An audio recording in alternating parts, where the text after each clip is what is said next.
remaining time to the distinguished Speaker of this House, Mrs. Pelosi from California. The gentleman from California is recognized for 1 minute. Thank you very much, Madam Speaker. I thank the gentleman for yielding. It is indeed an honor to call Mr. Spratt colleague. We say that from time to time about our members, but never is it truer than in the case of Chairman John Spratt of South Carolina. He is a gentleman who has brought the values of our countries, the principles of our great democracy to bear on writing a budget. Because of his leadership, today, for the first time in many, many years, we have a president's budget on the floor that is a statement of our national values. What is important to us as a nation is reflected in this budget. It's a very happy day for our country, Mr. Spratt, because of your leadership. I thank all of the members of the Budget Committee for their hard work, expressing their views, coming forth with a budget that is a blueprint for the future. I also want to commend our conferees, Congresswoman Rosa DeLauro and Congressman Boyd, for assisting you in the conference process. Starting at the beginning of this year, this Congress passed a stimulus package to take our country in a new direction. Since that time, we've been on a sprint to create jobs, to lower the deficit, to cut taxes for the American people. This blueprint, this budget, is a bookend to that stimulus package. It is, though, the foundation for how we go forward into the future. In the first 100 days, it enables us to make the claim with these two pieces of legislation and bills that have come in between, for example, the child health, the S-chip, the children's health, ensuring 11 million children in America, the public lands bill, biggest conservation bill in many, many years, other initiatives contained in our agenda in the past 3 months. Enable us to say that more has been done in this period of time for health care than in decades since Medicare was passed in this Congress and signed into law. More has been done on education than in generations since the GI Bill was passed during World War II, and even more than that. And in terms of energy, there's absolutely no contest. It's far out there in terms of breaking ground and reducing our dependence on foreign oil, creating new green jobs for a green future for America's economy, for protecting, honoring our moral responsibility to protect God's beautiful creation, and to keeping our environment clean and healthy for our children. These three, education, health care, and energy, are what the business community and other sectors of our community tell us are the investments that we must make in order to turn our economy around. So here we are today with a budget before us that creates jobs, reduces taxes, and takes us on a path of lowering the deficit.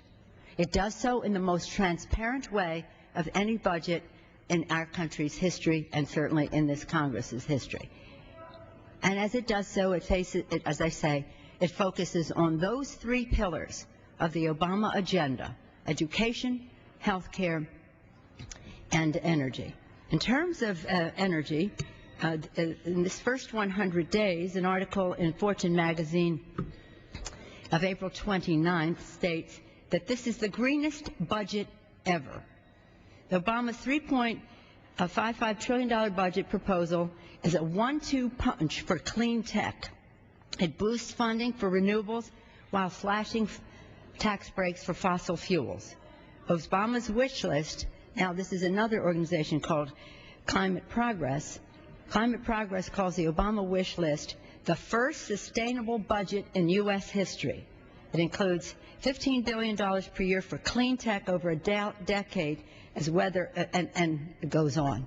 This is in addition to the initiative that was passed earlier on in the recovery package, known as the stimulus package. It's called Greener Stimulus. Signed in February, the stimulus package is chock full, says, of clean tech goodies, with $43 billion in grants for clean power, extensions of tax credits for wind, geothermal, and energy efficiency programs, smart grid funding, weatherization programs, and a new tax credit for clean tech hardware manufacturing. I mention that because we must see this budget in the context of the issues in which we are trying to advance. Of themselves, they are worthy. They have their justification, as I mentioned in the case of energy. But they are also investments that will grow our economy and create jobs. When it comes to health care, another pillar of the Obama budget, health care, as the President says, health care reform is entitlement reform. As we go forward with universal, quality, accessible health care for all Americans, which this budget will lead us to, we'll be reducing the cost of health care for the American people. And in lowering those costs, we will lower the cost to our budget and the cost to the deficit of Medicare and Medicaid. This is not just about the personal health of the American people. That would be justification enough. The personal well-being of our country. And it's not only about health care, it's about the health of the American people. It's about prevention. It's about diet, not diabetes. So we will be moving in a path that lowers costs, makes America healthier. And in doing so, we, as I say, not only help individuals with their health, personal well-being, but we were helping businesses to compete. Health care costs are a competitiveness issue. And if we're going to compete domestically and internationally, we must lower health care costs for businesses. It's about cost to our economy of all of this money spent on health care and not having the commensurate health of America to go with it. And again, it's about lowering the cost, reducing entitlements. Health care reform is entitlement reform. In terms of education, this budget calls for innovative approaches from early childhood to tax credits for cost of college, as well as increasing the funding for Pell Grants and making them college more affordable. So from earliest childhood to higher education and then beyond, this budget is a path not only for the self-fulfillment of the American people, but the innovation of America. Innovation begins in the classroom. So all three of these are measures which will, again, are justified and necessary in their own right, but will reduce the deficit, will create jobs, and will do so in a new way, taking us in a new direction. So having said that, this is a budget about the future. I was very tempted when I saw the leader with his voting card to bring a picture of my granddaughter, my new granddaughter, just over a little over a month old, to the floor. Oh, we do have it here. I won't resist the temptation.